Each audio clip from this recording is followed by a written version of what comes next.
Welcome to Hot Takes and Headlocks, the only show where we interview you, pro wrestling fans. Pro wrestling fans, about your love for pro wrestling. I'm your host, Joe Zaletta. We have a great one for you tonight. But before we get to our guest, hit a curb stomp on that like and subscribe button on the brand new Hot Takes and Headlocks YouTube page, as well as a Hardcore Sports YouTube page as well. The best YouTube channel where you get all you need for all things sports, news, watch-alongs, live reactions. And if you're watching live, light up our interactive chat and be part of the conversation. Let us know where you're chatting to us from. The more engaged our audience is, the better we can make this show for you. And finally, if you want to leave us some feedback or you want to be on an upcoming Hot Takes and Headlocks episode, email me at hottakesandheadlocks@gmail.com so we can schedule you for a future show. And now, our guest tonight, we are going across the border to the home of the Montreal Screwjob. Coming to us live from Montreal, Canada, the owner of Pat's Pet Show, the Snake Whisperer, Pat Fallon!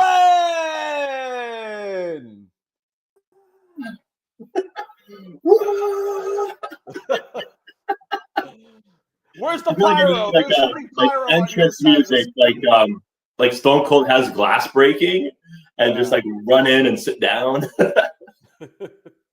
How are you, man? I'm really excited to have you on the show. Pretty good. Thank you for having me. Oh man, my pleasure, my pleasure. This one is going to be a little bit different for me because this is the first time you and I are meeting. You and I have never met prior to this. Yeah, I've heard about you through my sister. Yeah. This is the first. We've talked 5 minutes before we went live, and this is the first time we've actually seen each other face to face, kind of thing. Yeah, man, exactly. I've heard a lot about you through Rochelle as well, and it's just funny that we've never linked up before. Rochelle's known for a while that I'm a huge fan of pro wrestling, and you are as well, and it's just never happened. But here we are, it's happening right now, and I'm excited for this one. So we're gonna get right to it, man. First question is, I always wanted to start back at the beginning, right? So what are your earliest memories of watching pro wrestling? I actually hated it at first. Like, I always made fun of kids at school for watching it. Like, I was one of those people that was like, oh, it's fake. Why would you watch that? And then I would turn on like Pokemon or something. And they were always like in our little group of friends at school. They were always talking about, oh, did you see like The Rock did this and Stone Cold did that, and talking about this. I was just like, didn't even care about it. But then I think it was around like 2002, our parents got us like the whole, sports channels and like all these like hundreds of channels and everything. So I actually got the channel for it. And then I remember putting it on like one Monday night and just like, oh, there's nothing else on, whatever, I'll just watch it. And I can't remember exactly what I saw, but I started watching it around the same time as like the debut of John Cena and Randy Orton and like that Batista and that group of guys. So I remember starting watching it around then, and I've been watching it like every Monday night since. So sometimes Friday nights too, or whenever SmackDown's on. Like, it's changed so many times over the years and everything. So but yeah, Monday nights, if you can't find me, I'm in front of a TV somewhere watching wrestling, whether it's at my house or at a sports bar or something, eating chicken wings, drinking chocolate milk. Oh, wow. I will find a place to watch it. Now, is WWE all you watch, or are you open to all types of pro wrestling? I've watched other stuff too. I've watched AEW a few times. I've watched stuff overseas and everything, but only like because my schedule is so busy. I watch it on TikTok. It shows up, and then people recommend me a match to watch. Like, oh, you got to watch like this guy and this guy. I was like, all right, cool. So I watched the match and I was like, oh, this is pretty cool. Nice. So I went to everything. And I've been to a few local shows too. Like there's a sports arena not too far from here that they had wrestling going on, like local guys.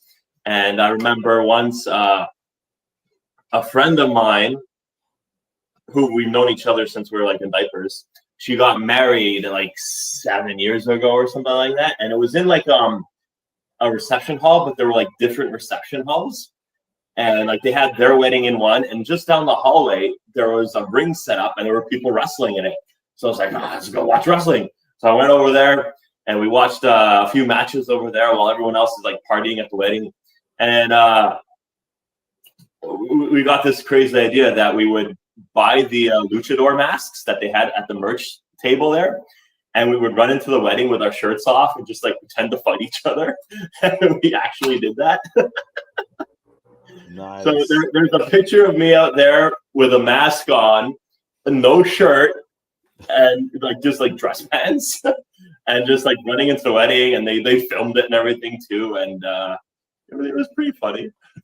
I wonder where this footage is. I could probably find it somewhere. Just ask them, like, can I get your wedding footage?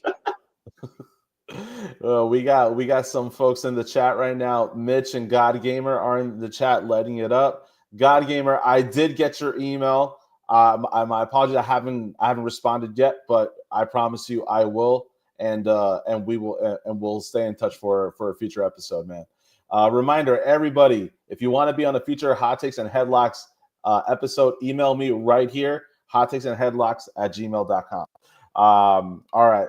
So, dude, so your exposure to pro wrestling, which wrestlers did you gravitate towards to first? Who were your go-tos? So, as I was saying, I grew up in like the area in the early 2000s, right? I started watching wrestling around then. That's how I grew into loving wrestling. But my favorite back then was I loved Shawn Michaels. There's the fly in here. HBK, and he was like awesome putting on matches, and his feud with Triple H and everything. And one of my favorite matches is him and the Undertaker at WrestleMania. And then there was like him part 2, and then him with Triple H, and like the whole storyline of them was pretty awesome. And then I was a big fan of CM Punk, still am today. Kevin Owens is another one of my favorites. He was just, like, doesn't have a bad match, that guy. And I also met him in a parking lot here in Montreal. No way. It was like completely out of the blue. It was so cool. I went to one of the malls here in Montreal here, and it's a big, well-known mall. And this was right after he won the Universal title, okay? And I'm driving down the parking lot, and this guy and his wife like walks in front of my van, and I'm like, that kind of looks like Kevin Owens. And I was like, what is he doing here? They're on the road like 300 days a year, right? It's like, whatever. So the girl gets into the car, and he's putting something in the trunk of his car, and I drive around. I'm coming back down the other aisle of the parking lot, and he closes the trunk, and as he's walking towards the driver's side of his car, I see he's wearing a WrestleMania shirt. So I'm like, oh, frig, it might be Kevin. I wind down my window. I was like, are you Kevin Owens? You look like Kevin Owens. He's like, I am. I was like, dude. So I parked in the middle of nowhere, jumped out of my van. I was like, dude, that's so awesome. I'm so happy for you. Gave him a hug. Got a picture with him. It's on my Facebook. We just like got a picture like, oh, so awesome. And his wife was laughing her head off in the car. And oh man, it was so cool. Gave him my card, gave him my business card, because I knew he had kids at the time. Well, he still does, but he had young kids. And so that was pretty awesome too, just meeting him like out of the blue like that. Tell me he's called you and said like, hey, can you come through for a birthday party or something? I know. I wish that would have been so cool. I would have done it for free. Like, imagine like he has a birthday party for his kids, and there's like, I don't know, Undertaker there, Triple H, Randy Orton, everyone. Yeah. That'd been so cool. But no, he didn't call. It could still happen. He probably still has that card in his wallet or something. Yeah, and then one day he's gonna clean it out and be like, "Oh, I never called this guy. Let me do it now." Man, that's such a good story. I love Kevin Owens. He's high on my list. I would say top 3 list. Even going back to when he first debuted on the main roster. You Mhm. know, I am guilty where I'm not a huge watcher of NXT, but after Mhm. he debuted on the main roster, I went back and watched his NXT stuff. Yeah, him with But Sami Zayn and everyone, and yeah, Generico. I I gravitate towards Kevin Owens a lot just because I love how he doesn't fit the typical mold for back in the day for what a pro wrestler should look like. Mhm. You know, you Yeah, think like these guys that look like Triple H or Hulk big Hogan, for muscly example, guys. and you know he doesn't look like that. He doesn't fit that mold. He's a stockier guy. Mhm. You wouldn't think that that's someone that the WWE would want to elevate and push, but Yeah, that's why I like them so much, you know. so And cool. And like, I don't recall any matches by him that were bad. Like they're all so entertaining. yes, and even with at the time, he's definitely a lot more well built now. He's definitely lost some weight, but even with his body size at the time, he could do some really great moves, man. He What did was the it? swantons, he does the cannonball, for example. Was it the match he had with Braun Strowman when he ran up the side of the Megatron and like flipped over on top of them? Yeah, man, that's what I'm talking about. Amazing. Yeah, man. So he's in my top 3 for sure. Um, that's so cool. That's such a cool story. That definitely something you're gonna remember forever for Yeah. sure. I met Chris Jericho also, Yeah. but that was like a signing like for his CD for his band coming out and everything. Okay. His new album, Fozzy, and he was doing a sign thing and picture photo shoot at like a record store downtown in Montreal, and I couldn't drive at the time, so my dad dropped me off the night before. And I just spent the night in Montreal. I slept on a park bench. I walked around, saw 2 movies back to back, and finally it was morning time, and I decided to go and wait outside the store. And there was already 4 people there, so I'm like, "Holy cow!" Like I waited like hours to be here, and there's already 4 people in front of me. And Uh, for the amount of time I waited to see him, just for like 5 seconds of him like signing a, a picture poster or whatever and getting a picture with him, I mean, it was all right, but I'd rather. The security guards were like, "Go on, let's keep moving, keep moving." Let me just go back to the chat right here. Jeffrey chiming in saying the fisherman buster he does off the top rope is unbelievable. And then we got Mitch coming in saying, which era of NXT is your favorite? Oh man! Again, like just like you, I'm not a really big watcher of NXT. I see clips of here now and then up on TikTok and stuff like that, and people send me like YouTube videos saying you gotta watch this. This is great. And but recently, like with all the people that are getting called up now to the main roster and everything, uh, I've been watching a bit of it, and it's pretty cool. Like maybe I should start watching that religiously too now. Mm-hmm. So. And now they're like introducing like the TNA, Joe Hendry, which is Yeah. hilarious, and Trick Williams, and who else? There's just so many. I don't want to forget So anyone. many, man. So Don't want to many. And not the name spot anyone. that they put Joe Hendry in at this year's WrestleMania, That what was an so cool. opportunity for him. Yeah. That was Yeah. amazing. So you started I wouldn't have guessed it would have been him. Like I was me neither. waiting, like at my sister's place, and we're all on the couch. We're like, "Who's it gonna be? Who's it gonna be?" Say his name. And yeah, that was so cool. We're all like, what? Well, I mean, yeah, it was so crazy. My So nephews with didn't know who it was, but everyone else did. yeah. So with you watching, starting to watch wrestling in the early 2000s, right? We're now in 2025. So you've been watching it for 25 years, let's say, right?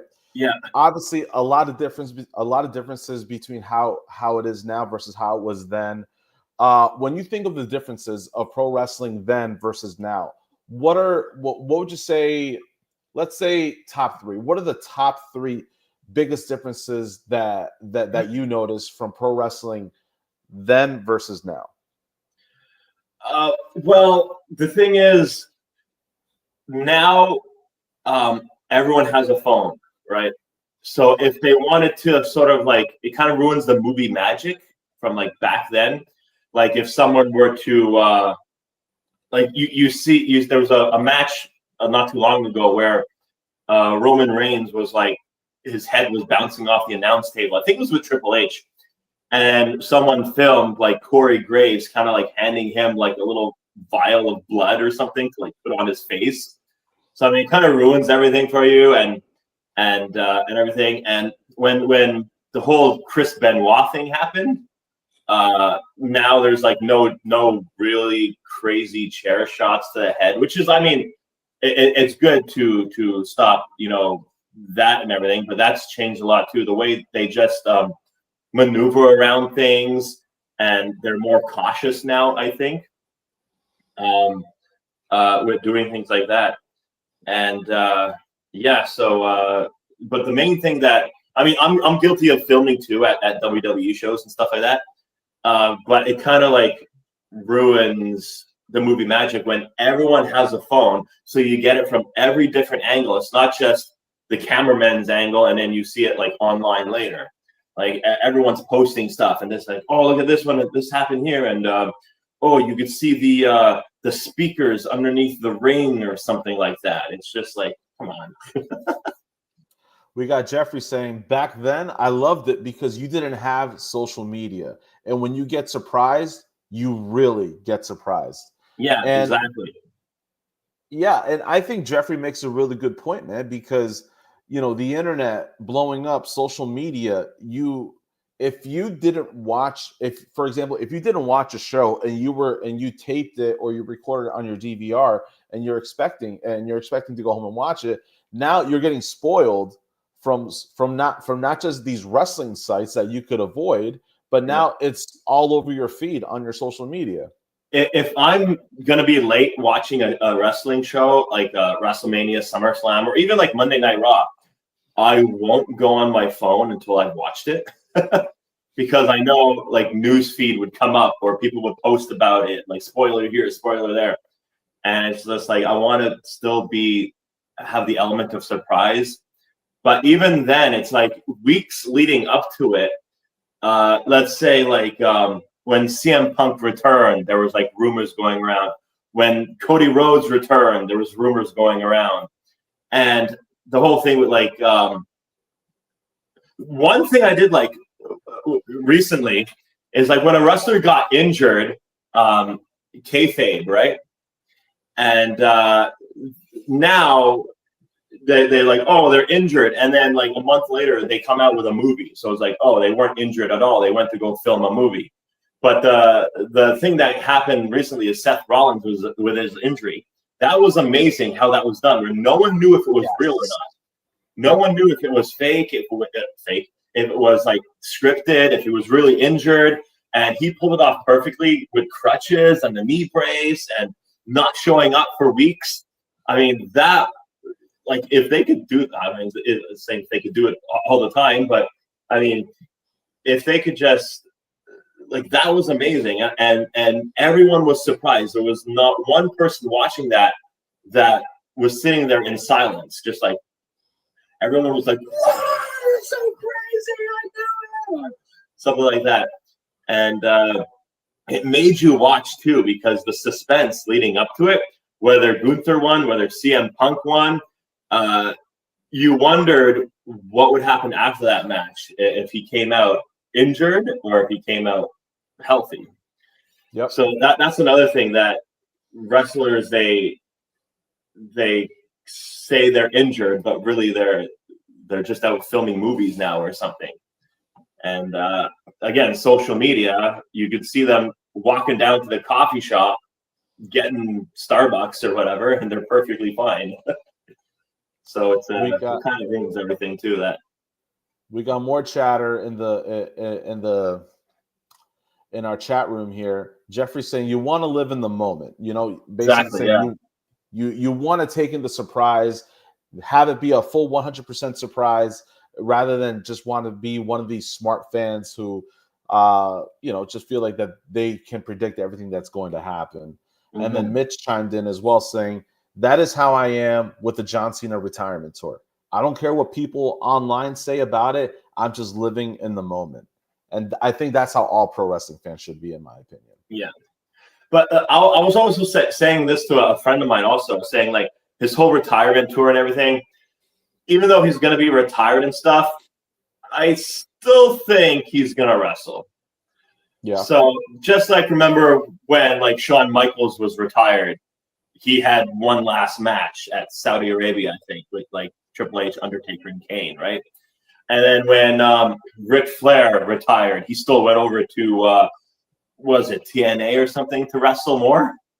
Yep. So, I mean, even though they're saying he's retired, I'm pretty sure he's still going to have a couple more matches, maybe 5-10 years from now, whatever. I don't know. I mean, if there's anything I can agree about pro wrestling is that it's anything's possible or never say never. John Cena saying, I'm never going to wrestle again. This is it. So never say never, John Cena. Yeah. It could still happen. Yeah. But since we're on the subject of John Cena, I'd be remiss if I didn't ask that heel turn. Talk to me about your feelings about the night of Elimination Chamber, watching that and the heel turn happening. Walk me through what you were feeling. So it was unexpected, and I kind of have mixed feelings on it because I kind of hate his whole heel run. I think it was just so stupid because it would have been great if they continued the Rock storyline with him, and then like he never shows up again, The Rock. So then I think they kind of like ran out of ideas and were like, okay, we'll change you back to being a babyface. But if they had continued it, and if he would have finished like being a heel, that would have been cool with me. But I didn't like it. I mean, it was cool when it happened, when he gave Cody the low blow, and The Rock was like, like doing that, and he kicks him, and then they beat the crap out of Cody. And what the heck was Travis Scott doing there anyways? Like, get out. Like, no one cares. You're not a wrestler. Why are you there? Like, just leave. And he was absolutely pointless just being there. Yep. And so, yeah, I mean, it was cool, but then, like, all the stuff he said, like, oh, I'm in a bad relationship with you guys. Oh, I hate you guys. I hate this kid right here, and all this other stuff. And then when Cody beats him up and signs his name on the thing, he's like, oh, that's the thing I needed, the beating I needed, or something, what he said. Mm-hmm. And now he's a face again. So it's just like he was a bad guy for like 2 months. Right. Yeah. I mean, 4 or 5 months, barely right there. It's so like stupid. Like from a I don't know what happened, but The Rock should have continued with him. Yes. And the whole like I wouldn't even have said like John Cena did it to like because he hates the fans or whatever like that. I would have just been like, oh, I did it because I wanted to break Ric Flair's record. I would do anything to get that 17th world title, even if it means selling my soul to The Rock. And then like The Rock would come out and they'd be all like buddy, and then they'll rule the WWE for the rest of the year. Mm-hmm. Mm-hmm. But that didn't happen. So from a unexpected point of view, his heel turn, I definitely put it up there with like Hulk Hogan's heel turn. It's probably in my top 5 of best heel turns ever that you didn't see coming. But I do agree that as far as his heel run overall, it wasn't what we all wanted it to be. It wasn't like there were good moments in there. When John Cena was feuding with CM Punk, there were some great moments there when with their back and forth with their promos. Mm-hmm. Overall, if you had to give it a letter grade, what would you grade John Cena's heel run? I don't know. He had like the good matches and everything too. Even like when he was kind of like going good again with his Cody Rhodes match, that was pretty awesome too. And you know how he was like apologizing and stuff. Oh, I'm sorry, I did all this. I would have liked it better if that was just like, you know, saying stuff to be bad again and keep his title and stuff like that. And then, you know, give Cody a low blow again and retain his title and have it for the rest of the year or whatever. But like, because they cut it short and now he's a face again, I wouldn't say his heel run is all that great. I mean, yeah, I don't know. The rating wouldn't be very high.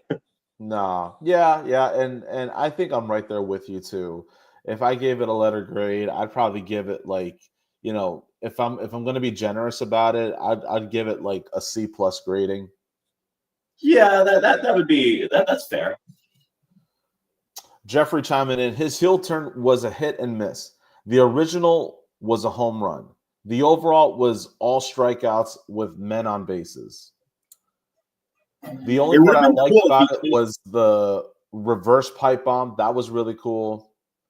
It would have been cool if he came out as like the Doctor of Thugonomics again with his like so you think you're untouchable music.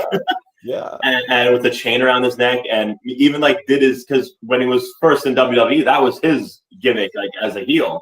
Yep. And that would have been cool if he became that guy again, and even did like rapping promos and stuff. That would have been so cool. But he was just like kind of boring when he was just a heel this time around. And lastly, what I would have wanted was Cena and Edge one more time if he was still a heel. Yeah, but I mean, Edge is somewhere else. So unless they could get him back before his retirement, that would have been cool. Because I realize they're feeding Cena all the his past rivalries, right? Yep. Like Randy Orton, CM Punk. Now Brock Lesnar is back. They had a really good feud back in the day. And yeah, so I mean, Edge would have been great. I'm trying to think who else. I just saw a list come up on my feed saying like who has the most matches with John Cena, and The Miz is up there too a lot. Oh wow! Yeah, like Miz is like fourth person in line who has the most matches against him. It's like Randy Orton, Edge. I think it's Punk, and then it's The Miz. I think. I could be wrong about the order, but I know Randy Orton and Edge are like the first top two. We have 14, maybe 13 dates left of John Cena before his retirement tour comes to an end.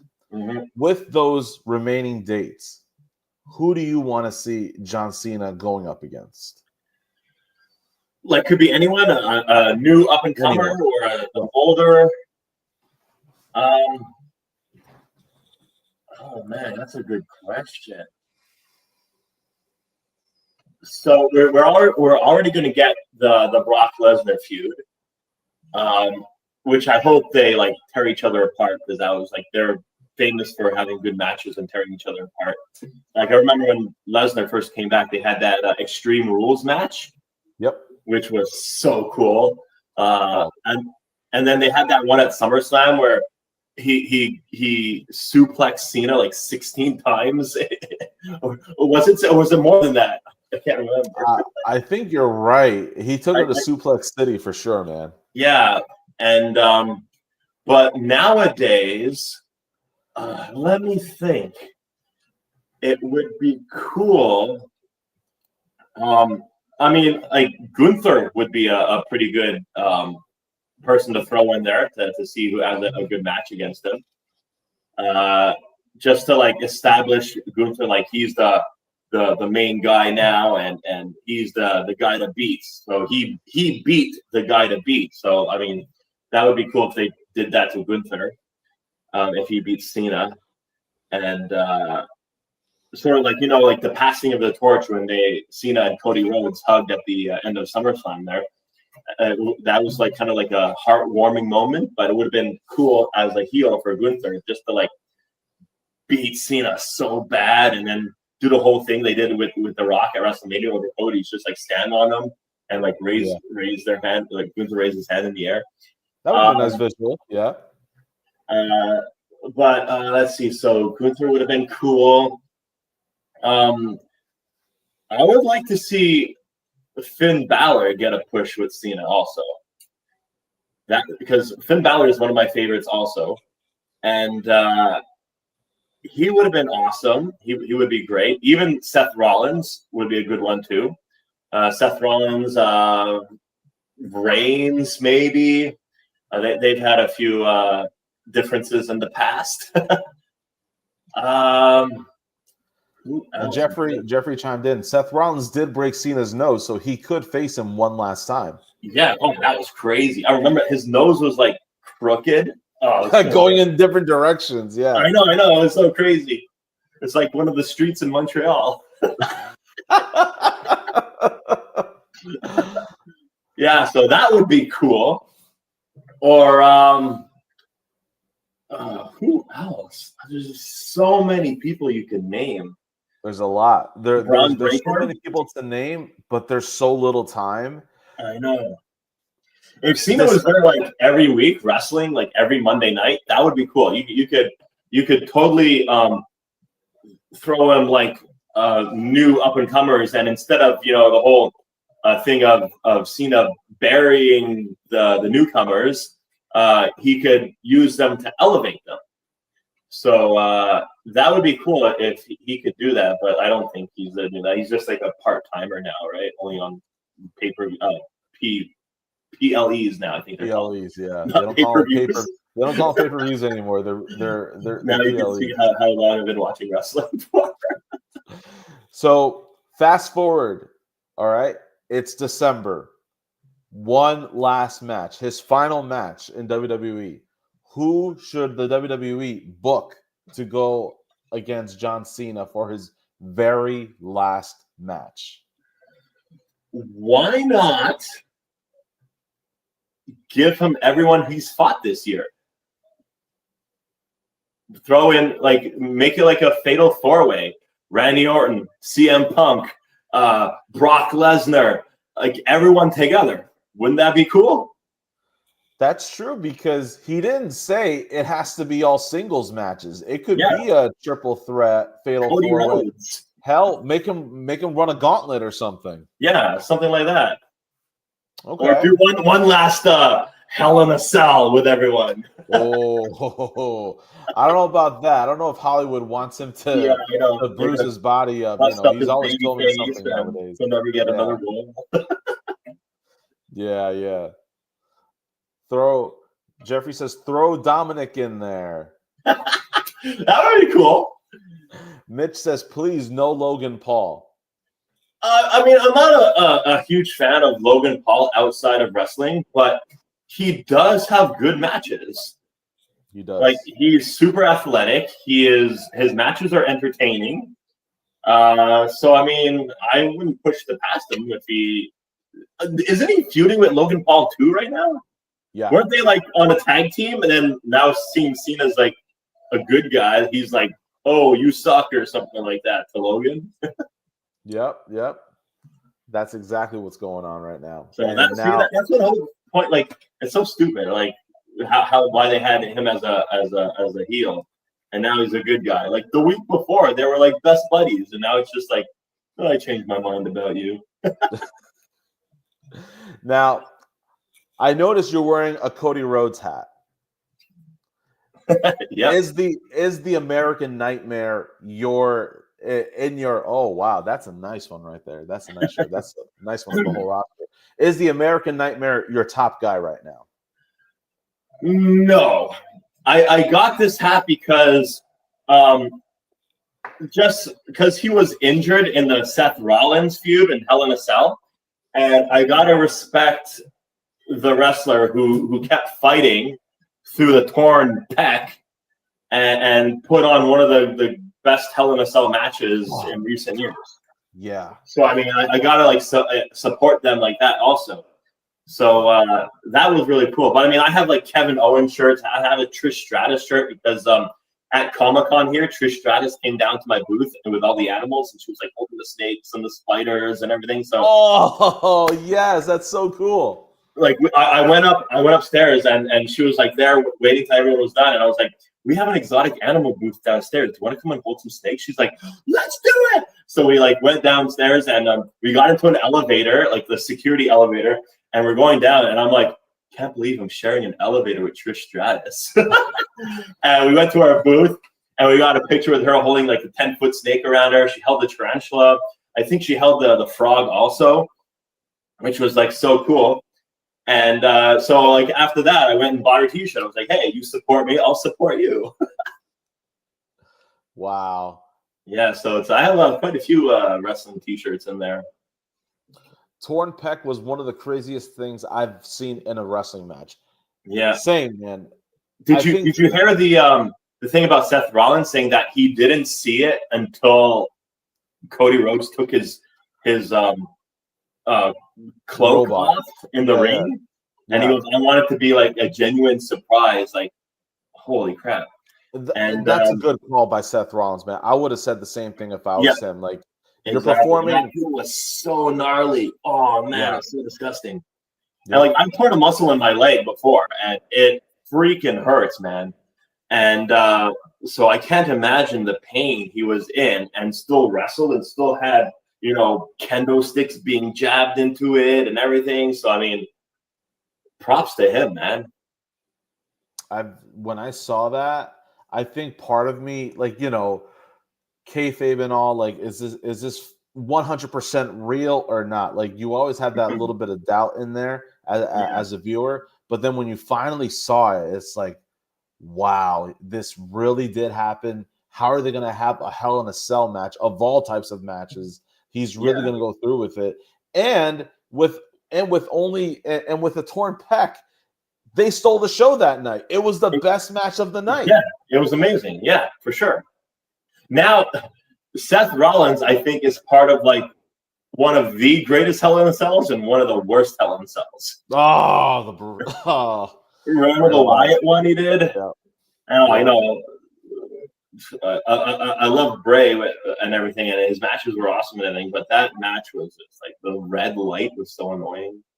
Yeah, it was. But let's stay positive. But like Seth Rollins and everything, and Cody in that match was like, how do you know that someone is injured and still hit that injury until, like, you know, oh man, like even Cody Rhodes was like a few times in that match he almost passed out because of the pain. Yep. So, oh fudge, that's crazy. Since we're on Hell in a Cell matches, I gotta ask you, what's your favorite Hell in a Cell match? Oh man, I have the Hell in a Cell anthology DVD like out there too. There's just so many good ones. Obviously, like Undertaker and Mankind is up there. It's amazing. The Undertaker, Shawn Michaels, and Triple H, incredible. The Seth Rollins, Cody Rhodes. Who else? Which one was good? I think I like the one with DX against Vince McMahon, Shane McMahon, and Big Show. Remember that? That last visual of that match is what I remember the most. Me too. That's why it was like so hilarious. But that one was pretty awesome too. And for those who don't know the visual, because let's give context. This match was like 20 years ago, or close to 20 years ago. Yeah. This visual we're talking about is DX, Shawn Michaels, and Triple H shoving Vince McMahon's face into the Big Show's ass. Okay? So the Big Show was bent over the ropes, knocked out, and they pulled his singlet down or whatever he was wearing. Like they pulled it down to see his butt crack right there, and it's so gross too because he just wrestled a match, right? And all sweaty and all disgusting, and they took Vince McMahon and just went right in between those cheeks. So that's the thing. Vince McMahon always told people, you know, I won't make you do anything that I wouldn't do myself. Yeah. And that, for all I know, that was probably his idea. You know, oh, wouldn't it be great if you just put my face into the Big Show's ass? That's crazy, man. Oh man. But yeah, I think those were my top up there. Jeffrey, Jim Ross, deep in the crevice. Yeah. Even the one I remember, the one where they had like 6 people in it. It was like The Rock, Rikishi, Kurt Angle, Stone Cold, Armageddon, Hell in a Cell, Undertaker, and Kane. I think it was. Yep. Like everyone against each other. I think Kurt Angle was the championship, and he retained. Yeah. And that was when Rikishi fell off into like a flatbed with like shedding in it, like hay. Yep. And they were fighting all over the place too, like up on the ramps. They were like putting each other through cars and stuff. So I mean, that was pretty cool. Such a good match, classic. That moment you see Rikishi falling off, and it's hard to believe, but that was Stone Cold's only Hell in a Cell match. That was The Rock's only Hell in a Cell match. I think that was also Kurt Angle's only Hell in a Cell match. Yeah. That's crazy. You know, there's another match that actually this year turned 20 years old, and that is the Money in the Bank ladder match. I saw that. Yes, I remember watching that first time at WrestleMania, and just seeing like Shelton Benjamin run up the ladder. Like the ladder was like this, and then he had another ladder on the side, and he just like and like tackles the guy off the top of the ladder. That was so cool. And so I remember that. I think Jericho came up with that idea, right? Mm-hmm. I think it was Chris Jericho, and he never won. No, he never won it. And would you say the match is better as it's better for? Do you think that match is best as its own pay-per-view, or do you think it's better when it's booked on WrestleMania like it was before? Good question. I think it's better if it was just like special matches, not its own pay-per-view. Same thing with like Hell in a Cell. I don't think they should have done Hell in a Cell pay-per-view. They should have just kept them for like really intense feuds to like finish off a feud. So I mean, I would rather like matches like that, Money in the Bank, Hell in a Cell. Just keep it for like special matches. That means it's like it's more meaningful, more iconic, I guess, instead of just having like a match, Hell in a Cell pay-per-view every year, PLE every year. So I mean, it became less. I don't know, like what's the word? Like you got used to it, I guess, and it would have been cool if you just like, oh, I haven't seen a Hell in a Cell match in like 2 years, and now we're getting one. It makes you love it more. Jeffrey chiming in over here. He thinks it's better at WrestleMania, and look at SummerSlam, that TLC match on its own for special occasions. That was cool. Yeah, so that TLC match was awesome. So like keep it for special events. Like you don't have to have a TLC pay-per-view. You don't have to have a Hell in a Cell. You don't have to have even I think like Elimination Chamber started off not with its own PLE event, right? No, it was started off as a main event on Survivor Series. Yeah, so even like Elimination Chamber, like get rid of all that and just have it for special matches. Like even before WrestleMania, like if you want to keep the whole thing, like the winner goes on to WrestleMania and things like that, you don't have to have an Elimination Chamber match. event, like a PLE. You could just have it at like after the Royal Rumble. You could even have it. No, you won't have it at the Royal Rumble because then it takes away the Royal Rumble. So I mean, like, you don't have to have a PLE elimination chamber. And hold on, my little guy here is being a nuisance. No problem. Scott chiming in. What's up, Joe? Listening in the car while driving. Thanks for tuning in, Scott. Scott was a guest on a previous episode of Hot Takes and Headlocks. So glad you're listening, man. Thank you so much for the support. So what was? I'm sorry, I was reading that. What was the little guy that you brought onto the camera? Oh, it's a little baby raccoon. Baby raccoon. Oh, okay. He's being a scallywag right now. So big. A lot of stuff has happened this year already, but one of the biggest that I think touched everybody, and on a real personal level, was the passing of Hulk Hogan.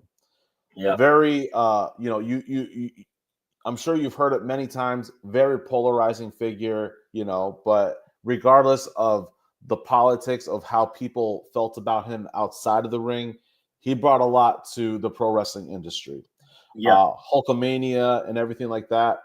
I know you started watching in the early 2000s, but my question for you is, did Hulk Hogan have any impact on you?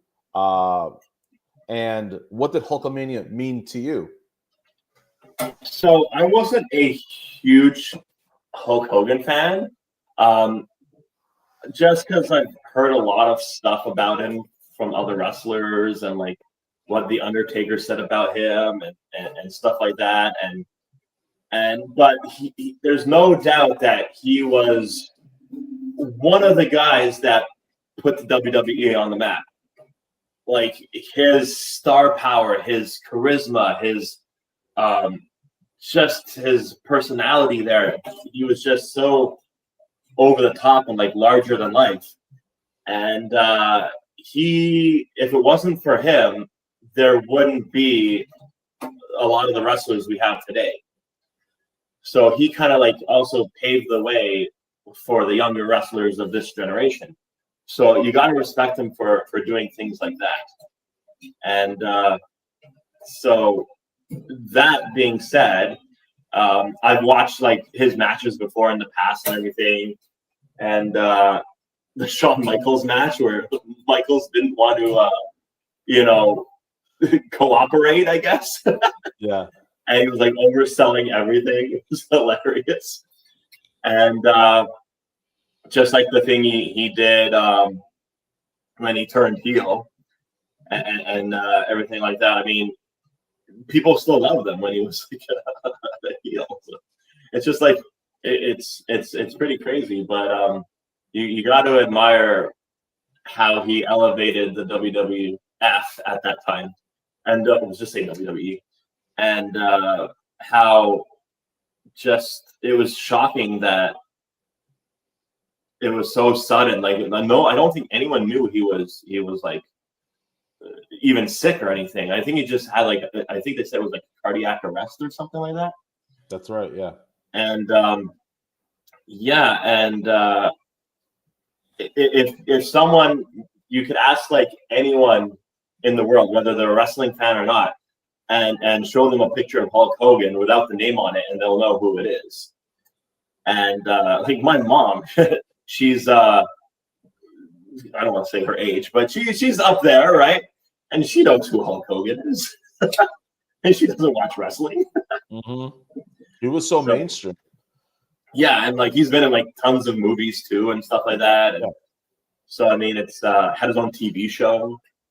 So he was a good, regardless of what you hear about him in the ring or outside of the ring, he was there to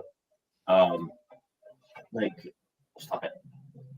Yeah, so he was such the polarizing figure that became what the WWE is nowadays.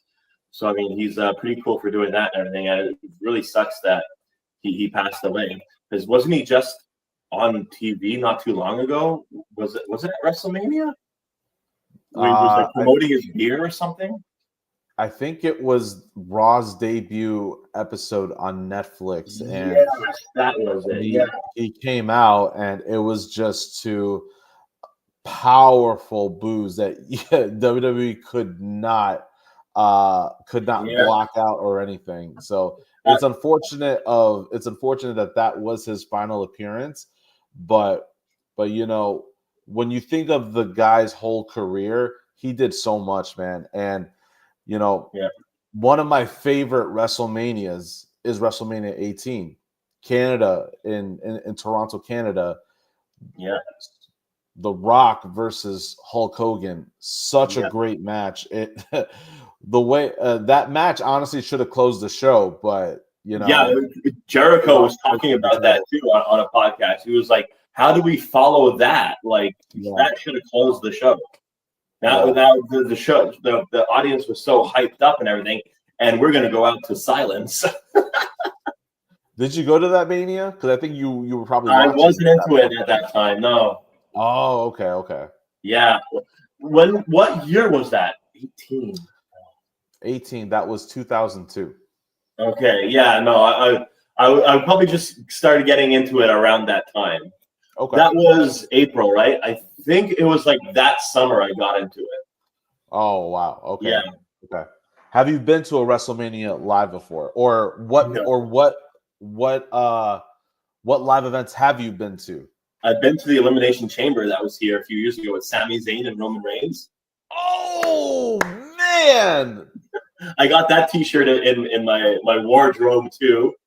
It says like I was there on the back, and I got like floor seats, so I was like right up close. It was pretty cool. How hot was that crowd for Sami Zayn? Nothing could like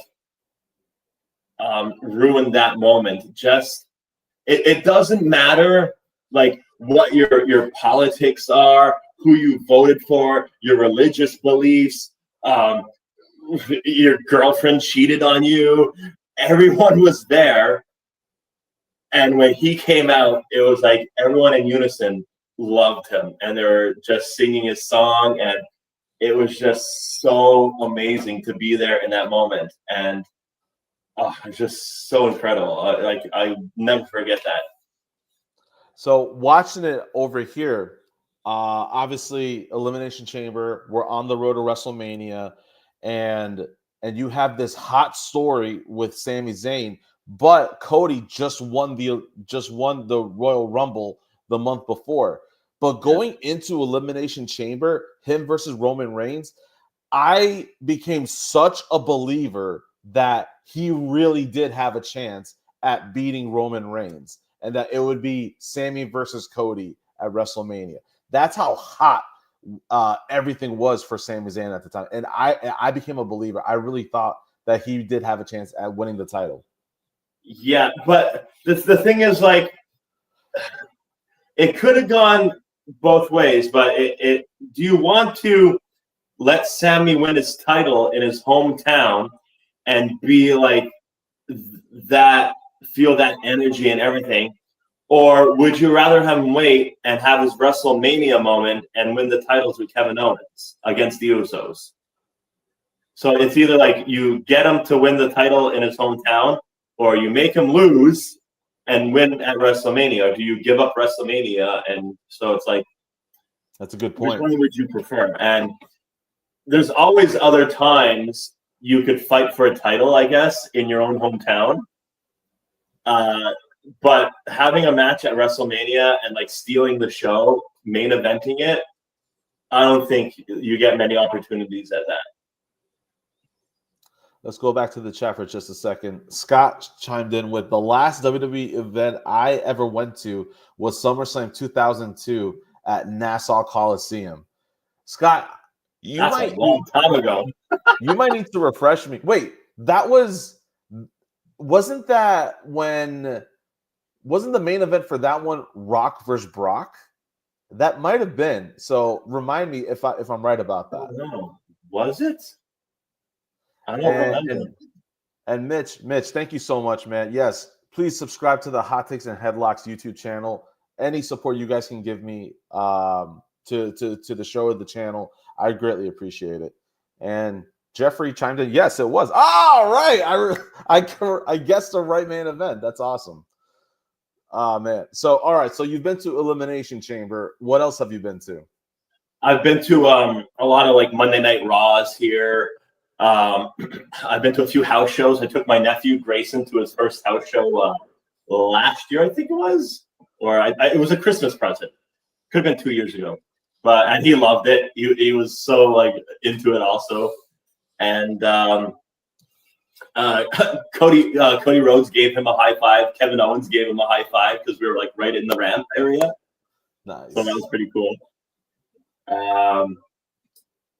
Whenever they come here, I usually go. They were here just on SmackDown last Friday, but I was doing pet shows all day, and I would have gotten there like an hour late, so I didn't get tickets to go. Oh, okay, yeah. Okay. But a lot of friends went, and they were like sending pictures and stuff. It's like, come on, like John Cena's last run in Montreal. So I mean, it would have been cool to finally see that, but I've seen him before.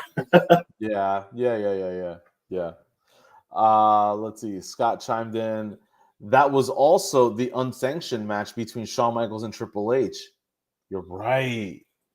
That's right, because Shawn Michaels was just coming back from his injury. From his back injury. Yeah. I remember that's one of the earliest memories I remembered where they were like interviewing Shawn Michaels, and he was in a wheelchair, and they're like, "Oh, we want to know how are you doing, and is everything okay?" And he like pretends to be like an old man, and he's like getting up on the wheelchair, and he's just like, when they do that and when they do it right, those moments are so good, man. Like that. Yeah. That reminds me of Seth Rollins' moment at SummerSlam where he drops the crutches. Yeah. That was so cool. We're like, is he just gonna come out and like hold the briefcase high and just say like, oh, you know, your time is limited because I have this and I could cash it in any time. Then he walks out and Paul Heyman was still there holding it, and I was like, why is not Paul Heyman going with him? And he walks back and like the camera zooms in on him. And I was like, he's cashing in. And then the crutches drop. He takes off his knee brace. Yep. And then it was amazing. CM Punk was done at that point. He was just done. So well done. Yep. So I see a lot of chatter on social media, fans that disagree about what pro wrestling is. So the argument is pro wrestling is about the characters in the story, or that pro wrestling should be about the moves, right? So where do you fall in? Where do you fall in with that debate? Why can't it be both? Like, it's so cool to you're invested in this storyline, and it's so cool like how things unfold. Where like remember like Randy Orton going to Edge's house and like crashing through a window or something like that, or Edge going to Cena's house and punching his dad or something. Like just it keeps you watching it over and over just for like the storylines of that. And you're like, who's gonna win? Is it gonna be the bad guy? Is it gonna be the good guy? I hope the good guy gets like the final laugh, like last laugh. And then it's also like the mood too, like the way it makes you feel, where the Royal Rumble and you don't know who's coming out, and it's like 5, 4, 3, 2, 1, and then like some of the most iconic moments are at the Royal Rumble when Cena came back after like being out for like 2 or 3 months, and they said he was going to be out for like 6 to 8 or something. Yep. And when Triple H came back from injury, didn't AJ Styles debut at the Royal Rumble also? He did, yeah. So many moments, and you back then, like I wasn't following wrestling a lot. I've heard about these guys through like other people on social media, and when they debut on in WWE, you're just like, oh that's awesome! I can't believe you got that on. Then they put on like the match of the lifetime, like the match of the year, and it's like so incredible. And just or even like the crazy things where one of the most recent things is Bronson Reed putting Braun Strowman through a car, and it's just like smokes and like fireworks come out of it and everything. That was pretty cool. And it's just like, whoa, how did he do that? It's so cool. It's awesome. Like, I want to see more cars get destroyed. It's so cool. I remember like when Lesnar destroyed that, what was it, like a Cadillac or something? I think it was, They got like Rollins, or I can't remember who it was for. And he just like took an axe to it, ripped the door off. I want to see more. I don't know if it's like, if it's a good sign that you want to see like destruction. I don't know if you need to go see a therapist or something, but you want to see more chaos, right? It's so cool. Where Lesnar lifted up the ring with a freaking tractor. Oh, what a moment that was. Roman fell out of the ring. Brock Lesnar, man, he's just this guy that they put him in these positions and he makes something just happen that is just so captivating. It grabs you every time. That moment with Roman Reigns in that last man standing match with the tractor was great. But you also have him versus The Undertaker. I believe that was also a SummerSlam match. And they're both laying down. Brock Lesnar sits up first. He's laughing. Undertaker sits up as well. He looks at him, and he also laughs at Brock, but almost like a mocking of Brock Lesnar laugh. What a moment that is, man. That's so cool. Such an awesome moment. Oh, man. So many cool moments that have happened like that. Have you watched WWE Unreal? Not yet, but I don't know how I feel about that because again, like it takes away the mystery and the wonder of everything. Like I wanted to be surprised. I don't want to know all the secrets that go on backstage, right? That's what I was going to ask you. I was going to ask you, where do you land on WWE Unreal? Are you okay with that much exposure behind the scenes?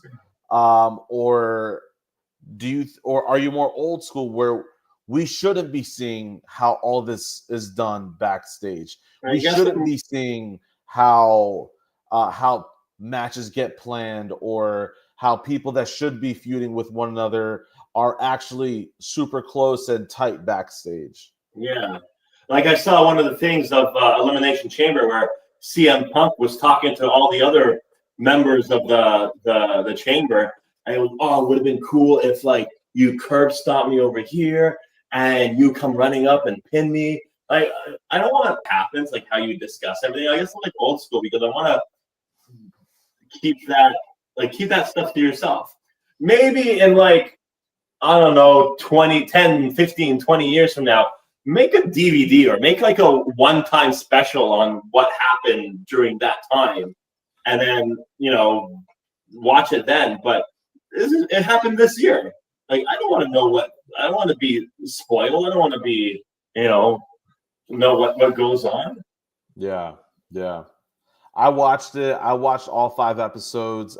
I would say the episode that I found to be the most interesting, I think it's episode 2, because they really go deep into everything of how that heel turn for Cena was constructed, all the planning involved, how it was shot for shot backstage in real time. If you ever do get around to watching it, I would say look out for that episode. I feel like that episode of the 5 that they released is the best one of them all. Okay. Interesting. So going back a little bit, we talked about Hulk Hogan's passing and everything, and as you know, every year I feel like we lose more and more of our favorite pro wrestlers, right? Mm-hmm. I wanted to ask you, what pro wrestler passing really got to you the most? The one that I could think of is like Eddie Guerrero. Of course, I was super shocked that happened. I remember, I think it was in December he passed away. I think, right? I I remember don't recall the date exactly. Sorry. I don't recall the month or date exactly, but I'm sure someone in our chat will definitely help us out with that information. Yeah, I remember just going on to like logging on to WWE.com, and his face was there and saying like, "Oh, WWE is deeply saddened of the passing of Eddie Guerrero," and I'm like, "Are you kidding? Like he was just wrestling the other night," and that one, and when it first happened, it was crazy. But now looking back on it, it's like you're not supposed to talk about Chris Benoit. So there's that one when it first happened. It was like, holy cow! Like he was like wasn't one of my favorites, but like he had some really good matches and everything. And then the whole tribute they did to him on Monday Night Raw, and then like the next day they kind of like went back on everything. They're like, yeah, sorry about that. We were uninformed that he was a double homicide, suicide, or something like that. Yeah, they jumped the gun a little bit before getting all the information. I definitely and then most recently is, of course, Bray Wyatt. Yeah, Bray Wyatt was like super shocking. I think I knew he wasn't well because he was spending a lot of time not on TV, and they said he had something like respiratory something, and he was supposed to have the machine that you use to like sleep with. It's like a CPAP or something like that machine. He's supposed to have something, but he left it in his car, and then he went to sleep and then never woke up. That's what I heard that happened, and it's like it could have been avoided. it could have that been. was so crazy, and the whole world was like shocked and saddened by that. And I think that year they should have put him into the Hall of Fame because there were so many people like that. He shocked the world when he passed away, and he was such a crazy figure that people loved to watch. It was so entertaining to watch. The Wyatt family and everything, and the Firefly Funhouse and all that. And they should have. Everyone was saying they should have put him into the Hall of Fame like right away, but they didn't. So I mean, what's going to be next? When is it going to be? Jeffrey found the date for us. He passed away. Eddie Guerrero passed away November 13th of 2005. Okay. Yeah, I thought it was December, but November. Thank you for checking. Scott was saying what was the question? So Scott, we were talking. I was asking Pat what pro wrestler passing like really got to him the most. So the one he mentioned was Eddie Guerrero's. And Scott chimed in as well, saying, I remember that also. They put the tribute to Benoit, and then the next time they pulled them from everything. Yeah, that's exactly what happened. You're not allowed mentioning him anymore. They were talking to Kurt Angle about that, saying, oh, you're not allowed mentioning Chris Benoit. And he goes, if I don't mention Chris Benoit, then I don't mention any of my good matches. Like every great match he's had was with Chris Benoit. So, I mean, it's pretty crazy how everything's happening like that. Yeah, because he said that his best match ever was, I think, Royal Rumble against Chris Benoit. And if I don't talk about Chris Benoit, then that means that match never existed. So I understand it from that point of view about talking about Chris Benoit as a performer. Mm-hmm. For me, pro wrestler that passed away that got to me, I think just for recency bias alone, is definitely Bray Wyatt. His career was up and down. He wasn't given the greatest creative. He started off as Husky Harris in the Nexus, and then went down to NXT. Like if you want to talk about just recreating yourself. That was crazy, yeah. How he came from Husky Harris to one of the most popular characters in WWE at the time. Wyatt family, man. Wyatt family, Exactly. Bray Wyatt. What a recreation, what a evolution he went through as a character. And even the Bray Wyatt character alone, there was just a history of just evolution of that character. You know, from the Wyatt family to then becoming the Fiend. He was so good at what he did at Like that job at capturing the becoming a audience pro and wrestler. leaving them in awe and wonder, and how everyone like put the light on their phone when the Fireflies came out. And do you remember when he came back? Like the lantern was like his head. Yeah. That was so cool. Yeah. So amazing. And Mitch says, for him, Luke Harper or Brody Lee, because he was in AEW at the time. Yeah. But that was a tough loss for him. Jeffrey agrees as well that Bray was that Bray was one that really got to him as well. Scott chimes in, I was jealous of Wyatt because he got to work with Bliss. So he is a big fan of Alexa Bliss, and they did great stuff. They did great stuff together too. I was shocked at how well that pairing worked between those two.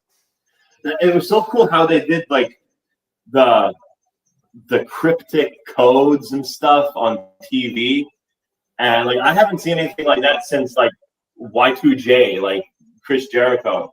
When he first came in, there was like the countdown, right? And then he went off to do like his tour with his band. And when he was coming back, I think he came back again in like, was it like 2007 or something when he came back? There was the whole thing where it's like they showed like weird messages and you have to like decipher certain things. And it was like Save Me Y2J or something like that. Save us Y2J. So that was so cool how they did that with Wyatt. But they did it in their own way with like QR codes. And they would like secretly put it around like on the back of a clipboard when a guy was like signing something, and he would just like for a second just like flash it and then go do something else, or like it would come up on the ring, like the you know where they put the advertising on the ring. It would like come up for a split second during like a match or something, and even like Michael Cole was like, "What did you see that? What was that?" that was some creative marketing. I'll give him that for sure. So cool. I want to get some ideas from them and use it to like promote my business. That's a good idea. Yeah, just like put secret QR codes around the city. Damn, this chat is lighting up. Thank you guys for chiming in and becoming part of the conversation. Scott is hitting us with the chat saying Cross debuted in NXT to cryptic messages. Also, hashtag we want Cross. That's actually a really good point, Scott. Thank you for that. Pat, what do you think about the Karrion Kross situation? Have you been keeping up with that? Yes, and I don't know. He didn't get much of a push, and his matches weren't that great. I mean, it wasn't entertaining for me. And he cut that amazing promo, and like I would have loved to see him get pushed after that, but they actually did nothing with him, and now he's not even there anymore. But like I found that his matches weren't that great. I liked him better when he had the bald head and came out with that the mask on or something, Killer Kross. The helmet? Sorry, with the gladiator helmet. Something like that, I think it was. And he had like the X like suit, like leather suit and everything. And I liked him better when he was like that. And when he came back with like, he got fired and then he got rehired. And when he got rehired, it was like they did nothing with him, and his matches weren't that great. I can't recall any matches of Kross except the recent one with Sami Zayn. Everything else like is forgettable. this last run that he had, we'll quickly run it down. So he came back and he didn't come back alone. He came back with Paul Ellering and the Authors of Pain, and they had that Totally faction forgot called about that.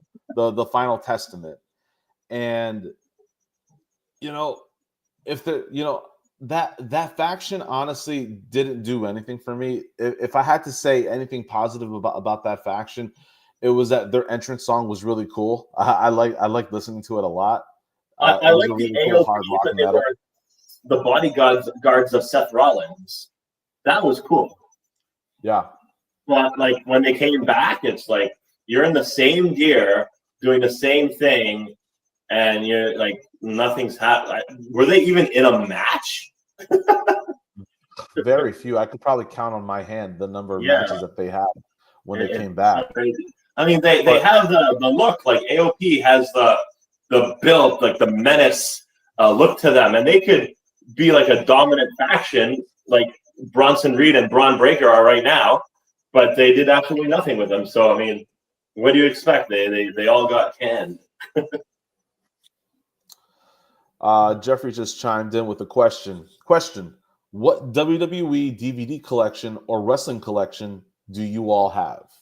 I have a lot. I have the CM Punk one. I have the top 50 OMG moments. I have all the Hell in a Cell ones. I have a few pay-per-views. I got them all out there. I go run and get them if you want. I have the Trish Stratus Stratusfaction one, where she's like getting like water on a wet T-shirt. Such a different time, man. They won't put out stuff like that for the women anymore. Yeah, I can't see Charlotte Flair doing that, or like I don't know. Oh, I was gonna say Naomi, but did you hear about Naomi? Apparently, she's pregnant. I heard, yeah. I heard rumors that Word she going might around. be. That's why she missed the PLE. I've And heard rumors. if We'll she see. is, if that is the reason why, then huge congratulations to her. I'm really liking the creative that they have for Naomi right now. I love the whole caution theme Yeah, for her gear, and she's making it work so well. just like just And open up the door here yeah, no problem. because I'm like sweating like crazy in here. I'm like dripping. The timing of it is unfortunate because she's on fire with her title run. But if that is the reason why she was unable to perform, and then congratulations to her. And I'm sure when she Yeah. comes back, Yeah. they'll put her in a good position on the card. I'm sure. Yeah, so I have a lot of the DVDs like that. I have the WrestleMania with the first Money in the Bank in it. I have that one. I have trying to think. There's so many that I have. I lost track. Scott saying, I mentioned when I was with you 2 weeks ago that I have a bunch of the pay-per-views on VHS still. Oh, VHS. I remember that. I still have my VHS player downstairs. Yeah. Like VHS movies. Jeffrey says, I have the Cena My Life DVD, greatest Hell in a Cell match of all time, WrestleMania 23, WrestleMania 39 so far. Yeah.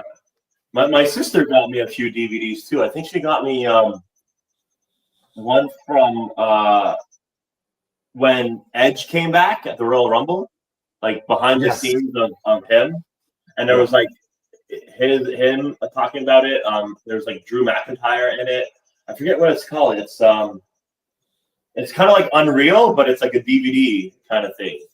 Right. I don't remember what it was called, but I do recall them promoting it on their shows. Yeah. Right before Edge left, he was he had created the Judgment Day. Yeah. And then they kicked him out. Then he was feuding with the Judgment Day. What are your thoughts on the Judgment Day, where they started and where they are right now? I think their peak was with Rhea Ripley and Damian Priest. Okay. When they left, it kind of like lost its like a train derailment. They're still going strong and everything, and they're still entertaining and stuff like that. But when it was like Priest, Ripley, Dominic, and I think Finn's been there since almost the beginning, right? Yeah. He came in later on, but I think he replaced Edge. Yeah, correct. Yes. Yeah, so when it was those four, they were like amazing. They were so entertaining and hilarious too, and just how they ran things, and they're still going. Like Judgment Day is still going on right now, but the only remaining members is Dom and Finn. Like everyone else is gone, and it's like Carlito's gone. Liv is out with an injury. And even that whole storyline with Liv, Dom, and Rhea was pretty entertaining too. It was pretty cool. But after they kicked Rhea out and Priest, it's kind of like lost its steam, I guess. Yeah, I can see. I can see your point with that. It's not. And like they're also not at the top of the card as much anymore. They're really just they kind of went from that upper mid card or main event level to just kind of like that mid card event status. Yeah, like they have the titles. They have the tag team titles, right? JD and Finn. And the I think they just have them as like a transition until they find someone to give it to. I guess that's always like the way, I guess. But they're kind of like not even. When did the last time they defend their titles? I don't even remember. And even then, like I don't even remember the matches they've had when they've been tag team. But at least like Dom is still champion, and he's hilarious. I love Dom. He's so Dom. funny. Listen, man, I don't know how long it's been since your last show, but when you go to a show and Dom is there, he gets a lot of cheers, man. So many cheers. He's so bad, he's good. Like everyone loves him now because he's such a bad guy, but he's great in the ring. He does amazing ring work. I became a fan of Dom. Remember when he first debuted? Well, not when he was a kid, but when he was like wrestling. All those kendo shots he took by Seth Rollins, it was like 36 kendo sticks or something. And they showed like the welts on his body and his back and everything. And that just came up on my newsfeed not too long ago. And just that, like I said, like people who fight through injury and stuff and put their bodies on the line, like I'll support that. And like I became a fan of him ever since then. And so cool how he's still going on. And him and his dad became tag team partners, first ever father-son tag team. And then he's like feuding with his deadbeat dad now. And he went in jail. And he did a whole like 6 hours in jail, but he came back like he did. It looked like he did 20 years hard time. He made it look like that. It was so funny. And just how the whole thing, how Liv is out with an injury, and he's sort of like pushing Roxanne now. And I'm kind of eager to see what will happen when Liv comes back and Roxanne has like taken her place, kind of thing. Yeah.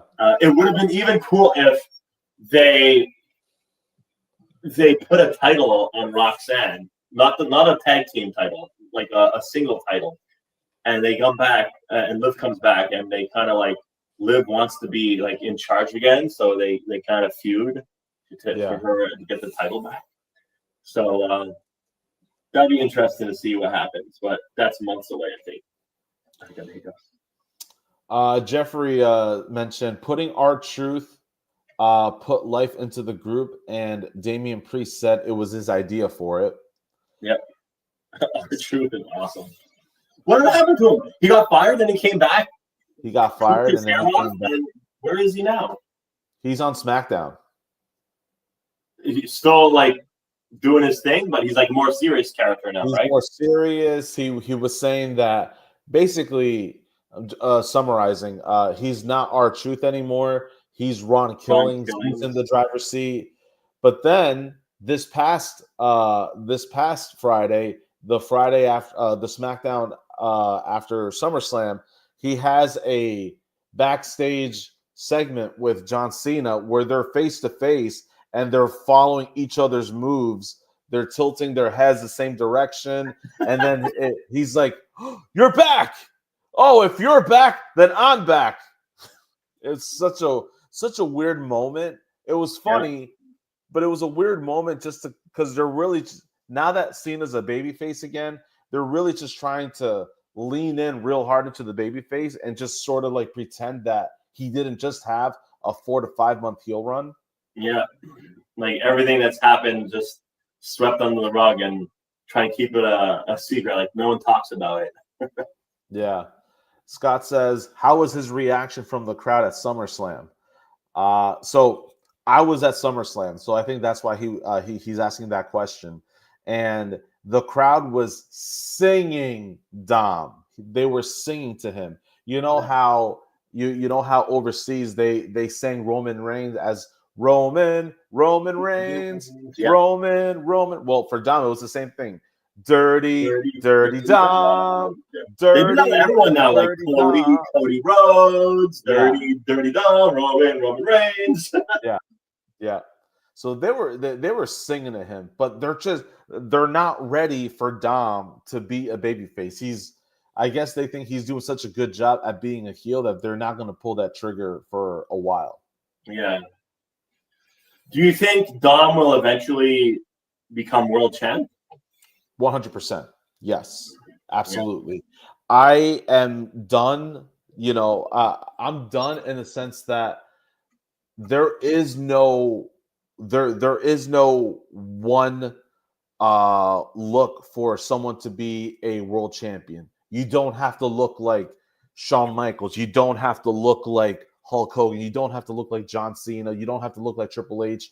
If you got the crowd behind you, and you are hot at that moment in time, as long as they pull the trigger at the right time, anyone can be world champion, especially. Do you remember when Hornswoggle was like cruiserweight champion? Oh my God.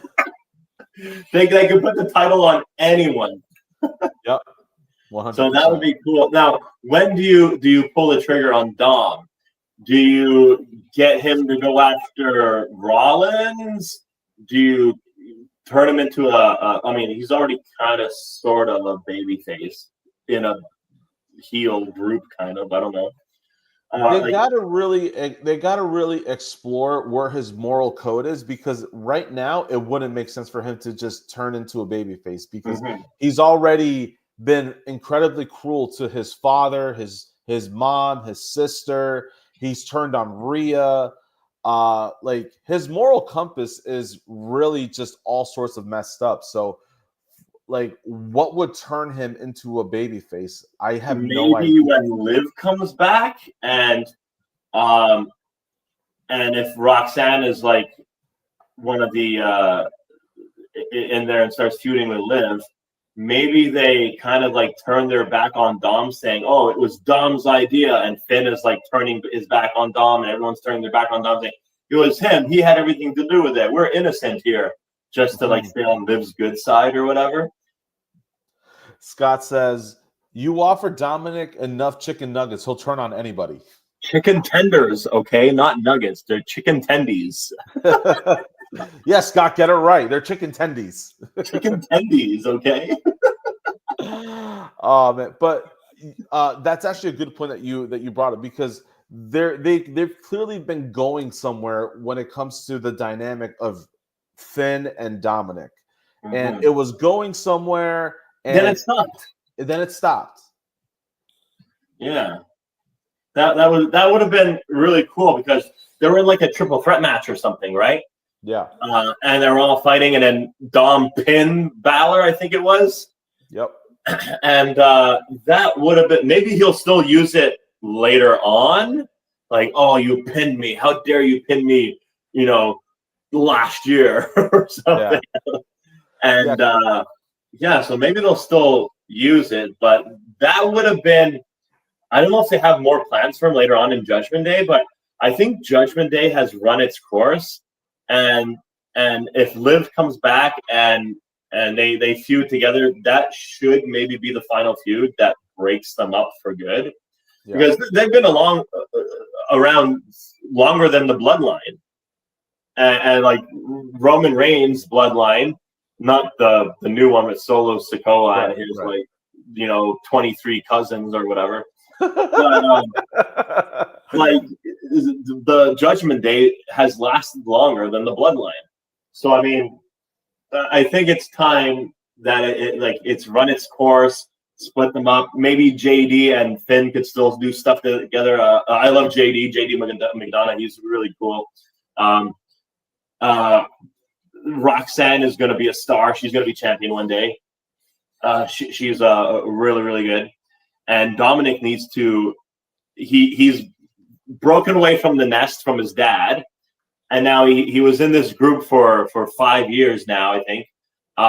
So he needs to break away from them and have his singles run, and be a really big star as a singles competitor, I think.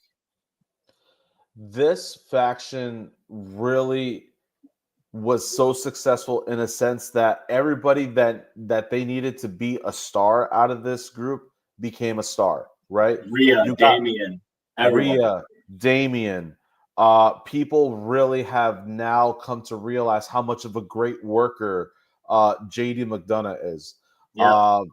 Finn was already a made guy before this group, right? Yeah. So he's really just elevating everybody else. Exactly. Dominic, man, everybody was like, this is Rey Mysterio's son.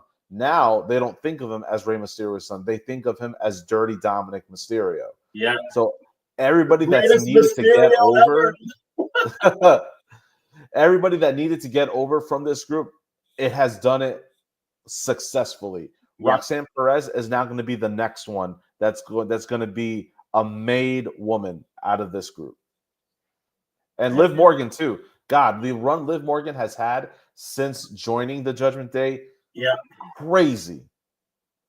Did you hear Roxanne? She was training with Booker T when she was 15. What? No, I didn't know that. Yeah. She's been training crazy since she was a teenager. Booker T saw her and was like, "Yo, you got to come to my wrestling school or whatever," and she did, and she's been training since then. So she's only 21? Wow. Yeah. So young. Yeah, and she still has her whole career ahead of her, her life ahead of her. And she's going to be really big one day. She's getting up there right now. She's already been tag team champions. That a title she didn't even win. Well, she earned it in a way. They told her, if you guys can beat this team, then you will be the champions, and it will be her title for, it will be officially be her title and whatever. She still stole it from them. No, yeah. Anyways, and who has the title on Raw? The women's, it's the Intercontinental one, I think. On Raw, it's Intercontinental, and that's Becky. So, but you can't have two heels going against each other. So someone has to beat Becky for it, and then maybe when Roxanne is on her own, get her to go after that title. Yep.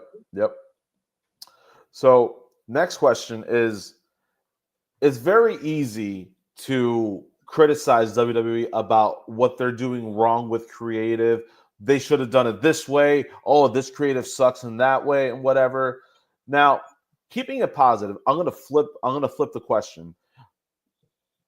What is WWE doing right in creative? What is what things have you been seeing lately where you're like, I approve of that creative? That's awesome. That was a great move.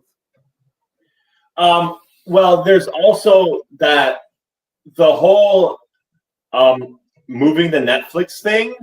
I think that was a good idea, because even if I remember when it was on cable TV or whatever, if you missed it, then next time you watch it is like 1 o'clock in the morning, and like it was on like a repeat, like and everything. And then if you didn't watch it then you don't watch it ever again. So at least like if I'm an hour late or whatever watching Raw, I could just turn on Netflix and start from the beginning and watch it like that. So that's I like how they did that. There was how they are pushing new talent, that it doesn't take them like years to become stars. Like Tiffany Stratton, when she became a star on SmackDown, won the Money in the Bank, and got the championship like right away. Like it seemed like it happened so fast. Whether like 10, 20 years ago, it would take you years to get your first championship, almost. So I like that they're pushing the younger talent and showing us what they got, and things like that. So that's pretty cool. Nice. Yeah. So even like some of the, like I know we bash them for saying like backstage stuff and whatever. Some of the backstage stuff is pretty cool. That's interesting. Like when they had I Show Speed come out for the Royal Rumble, that was pretty cool. How he was just like standing there, and how they said like, oh, he's gonna be there, and I said he's probably gonna be in the Rumble. They're gonna put him into the Rumble if he's gonna be there. And sure enough, like, and there was like them talking about him backstage of how it all like transpires. So that was pretty cool. But what are other stuff that they are doing that it's right? What they trying to think, because we're so like negative and we criticize them all the time, but they must be doing something right, because I think they have more of a fan base than they did like 20, 30 years ago, right? So since Triple H took over creative, I think he's been doing like an amazing job at it, because he knows the business. He's been in there for 20, 30 years, I think. When did Triple H debut? In like 95, 96? 95. Something like that. Yeah. So, I mean, he knows the business. He's married to the daughter of the owner, right? And so I would say for me, the creative with the female talent is what really has me hooked right now. The new titles. The new titles, the Women's Royal Rumble. Women's Royal Rumble. Dude, like WrestleMania Women's Triple Threat main event was amazing. And then you opened up night 2 of SummerSlam with another Women's Triple Threat match, and that was so good. Like the creative with the women, and how much more serious they take their athleticism and their training, that right there speaks volumes as to where we came from 25 years ago. I have a question for you. Do you think, because you know how they do WrestleMania 2 nights, and now this is the first time they did SummerSlam 2 nights, do you think they're just gonna do like all the PLEs 2 nights now? Royal Rumble, Elimination Chamber, Bad Blood, I don't know, things like that. Do you think they're gonna do a Saturday and Sunday night now, or just? I hope that it's not all the PLEs. I think it makes sense if it's the big 4: Royal Rumble, Mania, SummerSlam, Survivor Series. Those make the most sense. It wouldn't make sense to have like a two night Elimination Chamber, or a 2-night Payback PLE. Those don't really make sense to me. Yeah. Just keep it to the big 4. I think the next one is probably going to be Royal Rumble. That one I feel has the most legs to stand on, as far as like the women 2 nights. the women's Royal Rumble and like one night, and then night two the men's, something like that. Yep. That'd be interesting. That'd be interesting. Yep.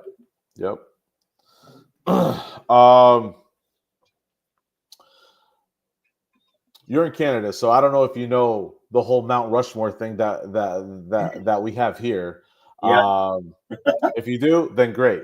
But who is on your Mount Rushmore for pro wrestlers? So we're gonna say greatest of all time. And now I'll give you some criteria for this just to make the decision a little bit easier to make. By greatest of all time, I'm talking about wrestlers that the business did so much for, and also wrestlers that gave back to the business so much. So the people that come in mind the most is like I've been thinking about this a lot, and it's like, who do you think of the most when you hear WWE, right?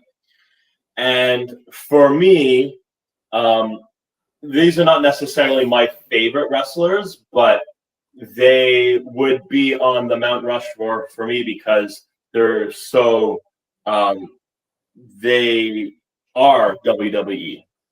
So the first one, of course, is Hulk Hogan. He has to be up there. I think The Undertaker is another one that should be up there. Just like he has one of the most like memorable entrances where you hear the gong.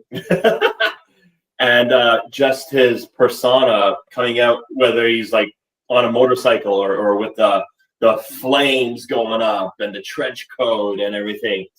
I think, and his streak too, like 21-1. It was when it was broken. And another one up there, it would probably be Ric Flair. So Ric Flair, 16-time champ, and no matter where you go, which PLE you're watching, which Raw, SmackDown, NXT, if you probably know about this. If you're in the stadium, in the arena, and everyone's taking their seats before the show, you hear, "Woo!" Oh yeah, definitely every time. Every time.